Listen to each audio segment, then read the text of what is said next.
Hello bachcho, let's say this question. In compound M2O3, if oxide ions are in close packing while M occupy voids, then what fraction of void, octahedral void and tetrahedral void left unoccupied? चलिए इस question को solve करते हैं बच्चों। और सबसे पहले तो ये देखते हैं कि इस क्वेश्चन को सॉल्व करने के लिए हमारे पास कौन से की कॉन्सेप्ट की जानकारी होनी चाहिए। देखिए ये जो सवाल है ये बेसिकली वॉइड्स के ऊपर बेस्ड सवाल है। वॉइड्स के बारे में चीजें हमें पता होनी चाहिए।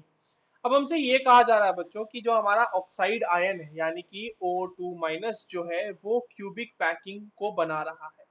ठीक है, क्यूबिक बोल रहा हूँ मैं, क्लोज पैकिंग बना रहा है, क्लोज पैकिंग बना रहा है। ठीक है, अब मान लीजिए कि नंबर ऑफ ऑक्साइड आयन जो है किसी मतलब उस यूनिट सेल में, नंबर ऑफ ऑक्साइड आयन हम मान लेते हैं कि n है। तो अगर n है तो टेट्राहेड्रल वॉइड्स कितने हो जाएंगे बच्चों? टेट्राहेड्रल वॉइड्स हो जाएंगे 2n। और ऑक्टाहेड्रल वॉइड्स कितने हो जाएंगे? ऑक्टाहेड्रल वॉइड्स हो जाएंगे हमारे पास n। और टोटल नंबर ऑफ वॉइड्स क्या हो जाएंगे? Total total voids will be equals to 2n plus n, that is equals to 3n। ठीक है, ये हो गई बात। अब ऐसा मान लेते हैं कि let x% of voids are occupied, इतने जो है वो occupied है। ठीक है, अब समझना इस बात को बच्चों। तो voids कितने ऑक्यूपाई हो रहे होंगे? तो voids occupied एक्चुअल में हमारे पास voids कितने हैं? 3n। और इस 3n का x% ऑक्यूपाई हो रहा है यानी x by 100। तो ये क्या हो जाएगा? 3nx upon 100। इतने voids जो होंगे वो ऑक्यूपाई हो रहे होंगे। अब हमारे पास जब हम कंपाउंड की बात करें तो कंपाउंड में बच्चों हमारे पास मेटल, या आप इसको M3+ लिख लो, M3+ और O2-, मेटल और ऑक्साइड मतलब मेटल आयन और ऑक्साइड आयन का रेशियो कितना दिया हुआ है बच्चों हमारे पास? ये दिया हुआ है 2:3। ठीक है, 2:3 दिया हुआ है। और अब जो हम कैलकुलेट कर रहे हैं उसके हिसाब से रेशियो क्या आना चाहिए? देखिए हमने माना है, हमने क्या माना कि हमारे पास मेटल कितना हो रहा होगा? हमारे पास M3+ इज टू O2- का रेशियो हमारे हिसाब से क्या आना चाहिए?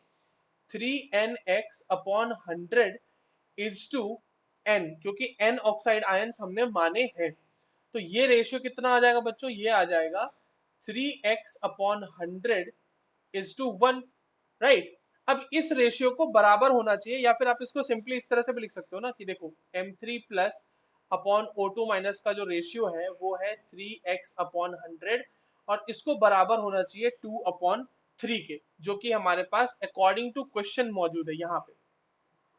तो यहां पर से आप देखिए x की वैल्यू आपको क्या आ जाएगी? आप देखो x की वैल्यू को आप 2/9 2/9 इंटू 100 लिख सकते हैं, यही वैल्यू आएगी x की।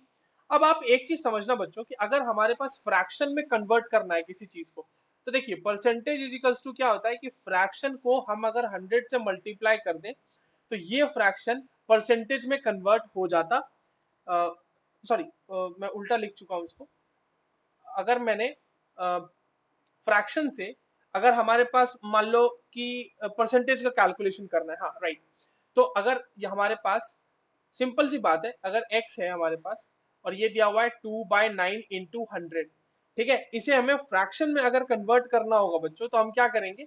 इसको मतलब 2/9 ले लेंगे हम, ये हो जाएगा हमारा फ्रैक्शन। तो बेसिकली परसेंटेज को हमने फ्रैक्शन में रिप्रेजेंट कर लिया है। अब एक चीज समझिए, तो इतना जो फ्रैक्शन है बच्चों, ये फ्रैक्शन होगा ऑक्यूपाइड ऑक्यूपाइड वॉइड्स का। ठीक है, ये क्या हो जाएगा? 2/9, ये हो जाएगा ऑक्यूपाइड वॉइड्स का। अब अगर हमें अनऑक्यूपाइड निकालना है, फ्रैक्शन ऑफ अनऑक्यूपाइड वॉइड्स, वो कितना हो जाएगा? 1 - 2/9, that will be equals to 7/9। ठीक है, तो हमारे पास यही पूछा भी गया था, fraction of unoccupied void, so that is 7/9। I hope you understood this well. All the very best.